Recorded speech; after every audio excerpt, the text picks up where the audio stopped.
नमस्कार दोस्तों, I am sure कि कल से आप लगातार एक खबर सुन रहे होंगे कि एक क्रूज शिप है जो कि मुंबई से ट्रैवल कर रहा था गोवा एंटरटेनमेंट पर्पस के लिए और उसके अंदर रेव पार्टी जैसी चीजें हो रही थी, ड्रग्स पाया गया, कई सारे जो साइकोट्रॉपिक सब्सटेंसेस हैं वो देखने को मिले हैं और इसी की वजह से जो नारकोटिक्स कंट्रोल ब्यूरो है वो वहां पर चढ़ गया था और उसको वापस मुंबई बुलाया गया है। अब सबसे बड़ी खबर तब इसके अंदर सामने आई जब एक बहुत बड़े फिल्म स्टार के बेटे शाहरुख खान के बेटे को यहां पर अरेस्ट किया गया है। यह आप देख सकते हो, शाहरुख खान सन आर्यन खान एंड और भी कई लोग इसके अंदर अरेस्ट हुए हैं। तो ये पूरा जो ड्रग केस है, ये पूरा मामला है क्या, मैं भी इसको लेकर थोड़ा सा वेट कर रहा था, चाहता था कि सारी चीजें क्लियर हो जाएं तब मैं आपको इसके बारे में बताऊं। तो काफी कुछ मैं आपको बताऊंगा, चाहे ये केस है क्या, इसके अंदर पनिशमेंट कितना हो सकता है और कौन से एक्ट के तहत आता है, तो काफी कुछ जानने को है। चलिए आगे बढ़ते हैं, लेकिन उसके पहले अगर आप यूपीएससी या फिर किसी भी एग्जाम की तैयारी कर रहे हैं तो सिंपली आप हमारे ऐप को डाउनलोड कर लीजिए या फिर studyIQ.com पर चले जाइए। वहां पर जितने भी कोर्सेज हैं वो आपको काफी कम दाम पर मिल जाएंगे। चलिए देखते हैं एग्जैक्टली हो क्या रहा है यहां पर, हम इसकी चर्चा क्यों कर रहे हैं। देखिए, संडे की बात है, 2 बजे के आसपास एक खबर आती है कि जो शाहरुख खान के बेटे आर्यन खान है उनको नारकोटिक्स कंट्रोल ब्यूरो के द्वारा अरेस्ट किया गया है। ध्यान रखिएगा, नारकोटिक्स कंट्रोल ब्यूरो इसको बनाया गया था 1986 में और यह आया था थ्रू एनडीपीएस एक्ट ऑफ 1986। तो इसी एक्ट के तहत नारकोटिक्स कंट्रोल ब्यूरो बनाया गया जो कि ड्रग्स से रिलेटेड जितनी भी चीजें होती हैं देश के अंदर उसके ऊपर सर्च करती है, जो लोग इन्वॉल्व होते हैं उनको पकड़ने की कोशिश करती है। तो 2 बजे फाइनली यहां पर खबर आता है कि शाहरुख खान के बेटे को अरेस्ट किया गया है और भी कई लोगों को किया गया और यहां पर जो धाराएं लगाई गई हैं वो एनडीपीएस एक्ट के अंदर कई सारे सेक्शंस हैं, जैसे 8C, 20B, 27 और 35 जैसे सेक्शंस को यहां पर इंप्लीमेंट किया गया है। देखिए, सबसे पहले आज सुबह यह खबर आ रहा था कि जो आर्यन खान है और भी कई सारे लोग हैं, 7 और पीपल, यहां पर उनको इंटरोगेट किया जा रहा है, उनसे पूछताछ की जा रही है। लेकिन फाइनली चलकर यह पता चला कि रेव पार्टी वगैरह जैसी चीजें हुई थी जिसके अंदर उनका इन्वॉल्वमेंट था और फाइनली यहां पर जो खबर ये सामने आई कि रेव पार्टी के अंदर, मतलब वो जो क्रूज शिप है उसमें कुछ पार्टी जैसी चीजें चल रही होंगी, तो वहां पर 13 ग्राम कोकेन, 21 ग्राम चरस, 22 पिल्स ऑफ एमडीएमए एक्सटेसी जो होता है, इसके अलावा 5 ग्राम ऑफ एमडी और साथ ही साथ 1.3 लाख कैश जो है वो रिकवर किया गया है। तो अब क्वेश्चन आता है कि ये एनसीबी की रेड हुई कैसे, मतलब एनसीबी को कैसे पता चला। देखिए, यहां पर जो नारकोटिक्स कंट्रोल ब्यूरो है वो कुछ ड्रग पेडलर्स के साथ, ड्रग पेडलर्स वो होते हैं जो कि ड्रग्स की सप्लाई करते हैं लोगों को, जिनको रिक्वायरमेंट होती है छोटी छोटी अमाउंट में या फिर जैसे भी सप्लाई किया जाता है। तो नारकोटिक्स कंट्रोल ब्यूरो की जो ऑफिशियल्स हैं वो इन ड्रग पेडलर्स के साथ पूछताछ कर रहे होंगे कि रिसेंटली तुमने किसको कहां पर सप्लाई किया है। तब जाकर उनको कहीं ना कहीं पता चला कि एक जो क्रूज शिप है जो कि मुंबई से गोवा जा रहा है, ये आप देख सकते हो कोर्डेलिया जो है, और cruise ship basically entertainment purpose के लिए होता है। आप 10 दिन के लिए, 15 दिन के लिए या फिर 2 दिन 3 दिन जितना भी है वहां पर आप एंटरटेनमेंट पर्पस से जाते हो और ताकि वहां पर जितनी भी सुविधाएं हैं वो आपको इस शिप में मिल जाती हैं। तो यहां पर ऑफिशियल्स को पता लगा कि जो कुछ लोग हैं जो इस शिप के ऊपर चढ़ रहे हैं वो उनके द्वारा ड्रग्स को कैरी किया जा रहा है। अब इसको पकड़ने के लिए देखिए यहां पर काफी मुश्किल हो जाता है, स्पेशली जब हाई प्रोफाइल नाम सामने होता है। इसके लिए क्या किया कि 20 नारकोटिक्स कंट्रोल ब्यूरो के जो ऑफिशियल्स हैं उन्होंने टिकट्स बुक करा लिया इसको चढ़ने के लिए। तो टिकट्स बुक कराने के बाद एज अ पैसेंजर वो इस क्रूज शिप पर चढ़ गए और वो तब तक वेट किए जब तक वहां पर रेव पार्टी स्टार्ट नहीं हुई। मतलब कि वो जाते ही ऐसा नहीं है कि रेड स्टार्ट कर दिए थे, वो देख रहे थे कि किस पर्सन्स के द्वारा, कौन लोगों के द्वारा यहां पर जो ड्रग्स है वो लिया जा रहा है। तो उन्होंने वेट किया और जब ये सारी चीजें स्टार्ट हुई तब उन्होंने रेड हैंडेडली वहां पर कुछ लोगों को पकड़ लिया और फिर जो कैप्टन है शिप का उसको बोला गया कि आप इस क्रूज शिप को वापस ले चलो मुंबई। और यहां पर आप देख सकते हो इंटरनेशनल क्रूज टर्मिनल है, जैसे कि एयरपोर्ट के लिए टर्मिनल होता है वैसे ही क्रूज शिप के लिए भी वहां पर टर्मिनल है मुंबई में, साउथ मुंबई में बलाड पियर, वहां पर उसको वापस ले जाया गया। और वहां पर जो कुछ लोग पकड़े गए थे उसको एनसीबी की जो ऑफिस है नियरेस्ट बाई वहां पर ले जाया गया, एफआईआर रजिस्टर किया गया और जो लोग हैं उनके ब्लड टेस्टिंग की गई ताकि वहां पर सबूतों को जुटाया जा सके। अब यहां पर क्वेश्चन आता है कि how where the drugs smuggled on the board, कि क्रूज शिप पे वो ड्रग पहुंचा कैसे।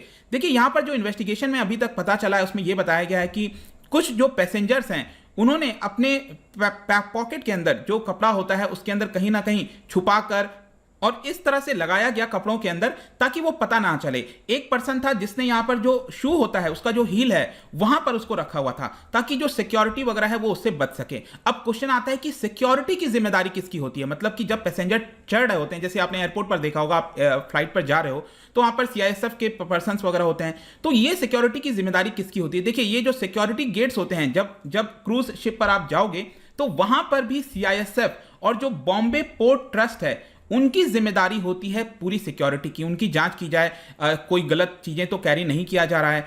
और यहां पर जो क्रूज शिप का मालिक है, जो टूरिज्म, जो वाटरवेज लीजर टूरिज्म जिसने ये ओन किया है कॉर्डेलिया को, उसकी ये जिम्मेदारी नहीं होती है, ध्यान रखिएगा। सेम जैसे एयरपोर्ट पर होता है, जैसे कि आप इंडिगो की फ्लाइट ले रहे हो या फिर स्पाइस जेट की ले रहे हो, तो वो ऑफिशियल्स थोड़ी आपका चेक करते हैं। वहां पर तो सरकार के जो प्रतिनिधि हैं, जो ऑफिशियल्स हैं, वो उनकी जिम्मेदारी होती है सारी चेक करने की, और वही उनके द्वारा सेम चीज यहां पर भी हो रहा था। और साथ ही साथ मैं ये भी बता दूं, जितने भी पैसेंजर्स ट्रैवल कर रहे होते हैं उनको वेलकम ब्रीफ दिया जाता है और उसमें साफ साफ बोला जाता है कि आपको क्या करना चाहिए, क्या नहीं करना चाहिए। और उसके अंदर क्लियरली मेंशंस था कि जो नार्कोटिक्स होता है, जो ड्रग्स होता है, वो अलाउड नहीं है। तो ये चीज तो क्लियर हो जाता है। अब क्वेश्चन आता है कि इसके अंदर जो लोग पकड़े गए हैं उनके ऊपर किस तरह की पनिशमेंट हो सकती है। देखिए, यहां पर मैं आपको बता रहा था जो एनडीपीएस एक्ट है 1985 का, बेसिकली राजीव गांधी जी के समय इस पर्टिकुलर एक्ट को लाया गया था। उसके अंदर सेक्शन 8C है।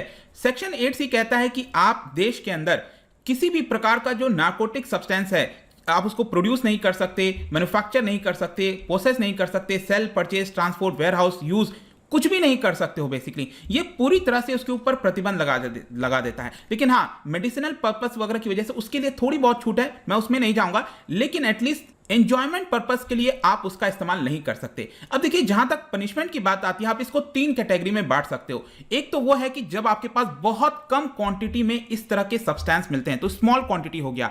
और जो सबसे हाईएस्ट होता है उसको कमर्शियल क्वांटिटी कहते हैं। और यहां पर बीच मीडियम वाला कैटेगरी होता है, यहां पर बेसिकली स्मॉल क्वांटिटी से ज्यादा है लेकिन कमर्शियल क्वांटिटी से कम है।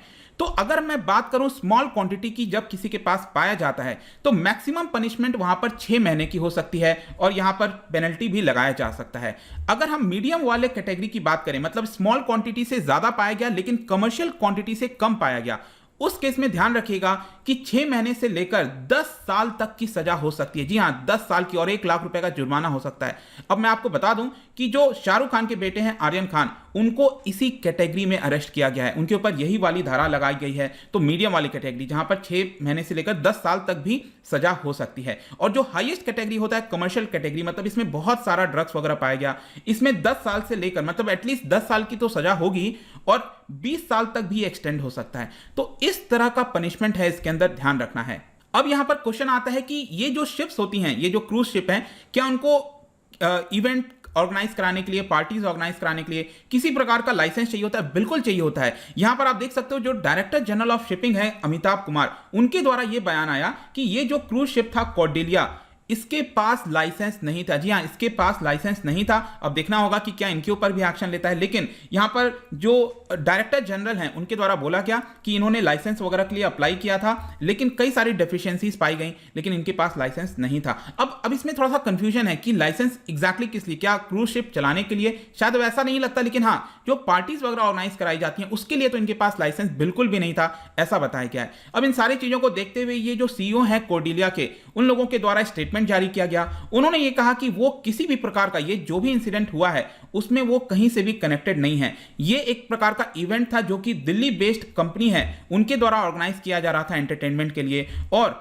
कॉर्डेलिया क्रूजेस की जिम्मेदारी होती है कि वो यहां पर फैमिलीज के लिए एंटरटेनमेंट प्रोवाइड करें। वो हम कर रहे थे, और हमारा इस तरह का जो कल्चर है वो बिल्कुल भी नहीं है। तो कंपनी ने अपने आप को साइडलाइन कर लिया है कि हमारा इसके अंदर इन्वॉल्वमेंट नहीं है। लेकिन फाइनली जाने से पहले मैं आपको एनसीबी का भी स्टेटमेंट बता दूं, जो नार्कोटिक्स कंट्रोल ब्यूरो है, उनका यह कहना है कि देखिए, जो भी हमने एक्शन लिया है, हमने ये नहीं देखा कि कौन से इंडस्ट्रियलिस्ट का बेटा वहां पर है, कौन से फिल्म स्टार का बेटा है वहां पर है। हमारा बस यही मोटिव होता है कि इस तरह की चीजों को देश के अंदर रोका जाए। अगर हमारे पास कोई भी इंफॉर्मेशन आती है तो हम इक्वल तरीके से एक्शन लेने की कोशिश करते हैं। अब खैर हुआ क्या है कि यहां पर इतने बड़े फिल्म स्टार का बेटे का नाम सामने आ गया है, इसकी वजह से कहीं ना कहीं ये काफी हाईलाइट हो गया। अदरवाइज इस तरह के अगर आप रेड देखोगे तो यूजुअली किए जाते हैं, लेकिन जब इस तरह का नाम सामने आता है तो डेफिनेटली ये हाईलाइट हो जाता है, और वही चीज यहां पर हुआ है। अब देखना होगा कि इसके ऊपर पूरा केस चलेगा, क्योंकि अरेस्ट तो कर लिया गया है यहां पर। अब देखते हैं किस तरह से चीजें सामने आती हैं, आपको पता चल जाएगा। बट आई होप कि इस वीडियो के माध्यम से जो भी चीजें थी वो आपको क्लियर हो गई होंगी। जाने से पहले एक बहुत ही इंटरेस्टिंग क्वेश्चन, क्या बता सकते हो कि ईस्ट जो होता है या फिर डिस्टिलेशन के प्रोसेस की मदद से जो लिक्विड हमें ऑब्टेन होता है बाय फर्मेंटेशन ऑफ कार्बोहाइड्रेट्स, तो कौन से लिक्विड यहां पर ऑब्टेन होता है थ्रू फर्मेंटेशन ऑफ कार्बोहाइड्रेट्स, ये आपको बताना है। इसका राइट आंसर आपको पता ही है, मेरे इंस्टाग्राम पर तो मिलेगा ही, वहां पर अगर आप नहीं हो कोई बात नहीं, टेलीग्राम से भी ले सकते हैं इसका सही उत्तर। मैं कई सारे एमसीक्यूज यहां पर डालता रहता हूं स्टोरीज के फॉर्म में, आप जाकर प्ले कर सकते हो। बाकी अगर आपको पीडीएफ चाहिए तो टेलीग्राम पर आइए, अलग अलग सोशल मीडिया पर भी आप जुड़ सकते हैं। साथ ही साथ यूपीएससी या फिर किसी भी एग्जाम की तैयारी कर रहे हैं तो सिंपली आप हमारे ऐप को डाउनलोड कर लीजिए। आई होप कि वीडियो आपको पसंद आया होगा। मिलता हूं आपसे next time, till then thank you very much, see you soon.